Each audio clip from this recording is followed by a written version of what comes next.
다시는 대한민국에서 이러한 불행한 역사가 되풀이되지 않도록 하여야 할 것입니다.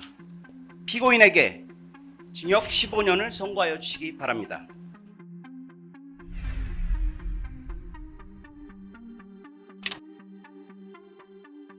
이 사건 내라는 친위 쿠데타로서 군대와 경찰이라는 국가의 가장 막강한 무력 조직이 동원되었습니다.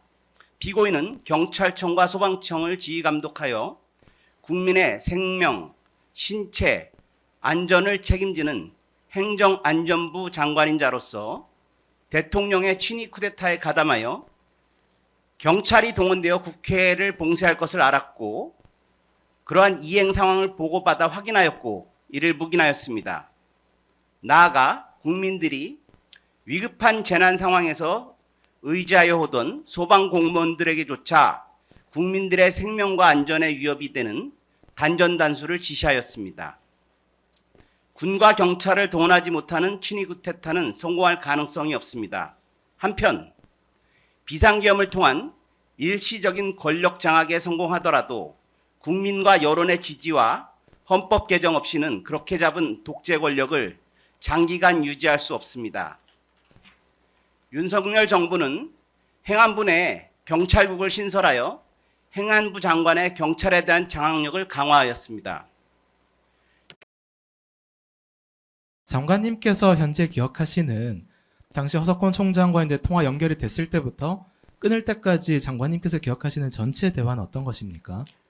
그러니까 뭐 당연한 거지만은 제가 워딩으로 기억은 못 하겠고요. 예. 워딩으로 기억하는 거는 정확한 건 두 가지면 맨 처음에 사건 사고 있었냐 그걸 제일 처음 물어봤고요.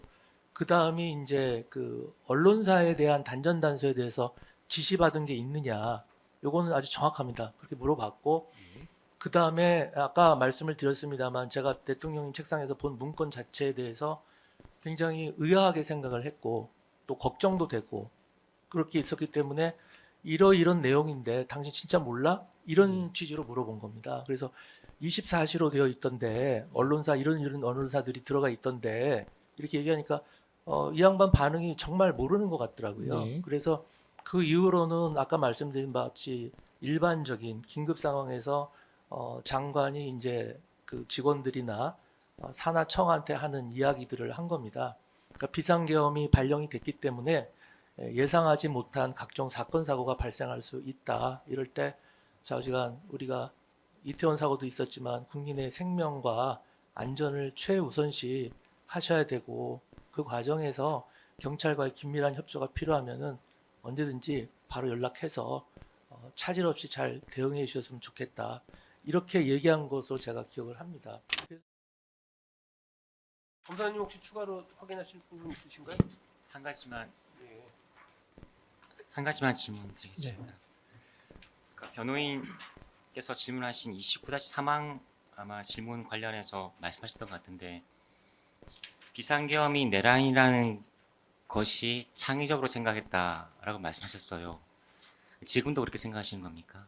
지금도 마찬가지입니다. 비상계엄이 내란이다라는 것은 굉장히 창의적인 생각이다라고 저는 생각을 합니다. 그럼 지금도 수사받고 있는 이런 그 관련된 전 대통령님이나 관련된 국무위원분들께서 또는 김영현 장관님이나 등이 또는 경찰 관련된 분들이 또는 군인들이 내란 관련으로 수사받고 기소되어 재판받고 있는데 이것들은 다 내란이 될 수 없다고 생각하시는 거예요? 지금 이제 다른 재판부에서 진행되는 사건에 대해서는 제가 정확히 잘 모릅니다. 그런데 이제 제가 지금 창의적인 생각이라는 건 무슨 말씀이냐면은 이 비상계엄을 바로 내란으로 이렇게 엮는 치환하는 그러한 발상 자체가 창의적인 겁니다.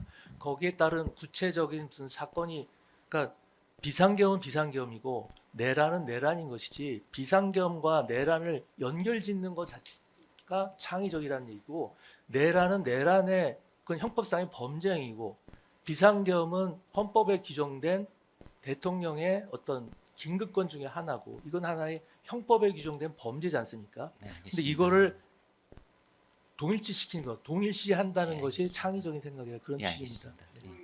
네. 지금으로부터 35년 전 저는 바로 이 건물에서 법관으로서의 첫 발을 내딛었습니다.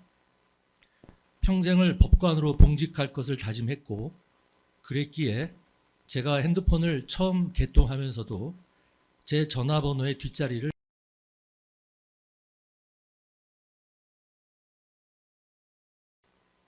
비단 저뿐만이 아니라 제 처와 딸, 아들 역시 흔쾌히 핸드폰 번호를 동일하게 선택해 주었고 지금까지 우리 가족은 모두 이 번호를 그대로 사용하고 있습니다. 사회생활의 첫 발을 법원의 일원으로서 내딛고 젊은 날의 대부분을 법관으로 봉직하였기에 법관으로서의 경험, 당시 지녔던 마음가짐과 자세는 제 평생을 걸쳐서 이어져 왔습니다. 처음의 다짐과 다르게 비록 대법원 근무를 마지막으로 법원을 떠나게 되었지만 법복을 더는 입지 않게 된 이후에도 영원한 친정인 법원에 누를 끼치면 안 된다는 생각과 법관으로서 근무했었다는 긍지와 자부심이 있었기에 그 이후 변호사 업무를 하는 동안이나 행정부에서 국민권익위원회의 중앙행정심판위원회 위원장 업무를 수행하는 동안 그리고 행정안전부 장관으로서 업무를 수행하는 동안 매사에 공사를 분명히 하고 다른 사람의 의구심을 가질 만한 행동을 하지 않도록 매 순간 조심하고 자신을 돌아보려고 노력하며 살아왔다고 생각을 합니다. 특히 행정안전부 장관으로 업무를 수행하는 2년 7개월 기간 동안은 대통령과 개인적으로 선후배 사이라는 이유로 세간의 따가운 눈초리와 언론과 정치권의 감시와 질타에 스스로에 대한 긴장을 늦추지 않았고 매사에 조심하면서 단 한순간도 마음을 놓지 못하며 지내왔던 순간들이었습니다.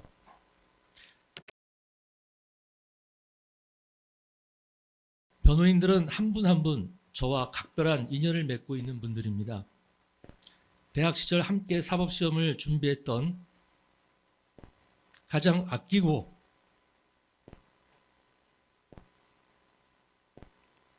사랑하는 친구에서부터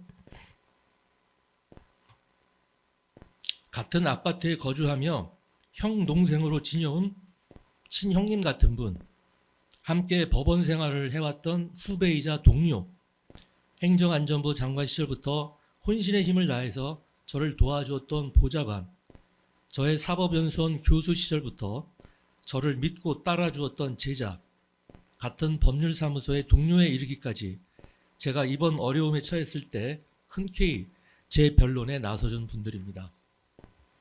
마지막으로 좌로나 우로나 치우치지 않고 꼼꼼하면서도 자상하게 오랜 인내심으로 이 재판을 원만하게 이끌어 오신 재판장님을 비롯한 재판부에 마음에서 우러나오는 깊은 경의와 감사의 인사를 드립니다. 감사합니다. 고맙습니다. 피고인의 성품이 절대 무례하지 않는 스타일입니다. 적어도 제가 아는 이 장관은 그렇습니다. 피고인 절대 무례 안 해요. 술은 잘 마십니다. 저보다 주량이 엄청 세요. 술 마시고 한 번도, 단 한 번도 흐트러진 자세를 저한테 보여준 적이 없어요. 저는 술 마시고 앞니도 지금 다 나갔어요. 술 마시고 결혼반지도 잊어버렸어요. 술 마시고 길에 누워있다가 경찰 도움 받기도 했어요. 그런 제 입장에서는 술을 아무리 먹어도 한 번도 흐트러지지 않는 장관을 볼 때 얼마나 밉겠습니까? 오늘 낮에 갑자기 눈이 옵니다. 눈이 왔어요. 저는 상서로운 눈이다라고 생각합니다. 이상민의 상자는 상서로울 상자라고 알고 있어요. 이것도 수십 년 전에 들은 이야기입니다. 그 한자를 저는 잘 쓸 줄도 모르는데 그런 상서로운 일이 피고인에게 생겼으면 좋겠습니다. 마치겠습니다.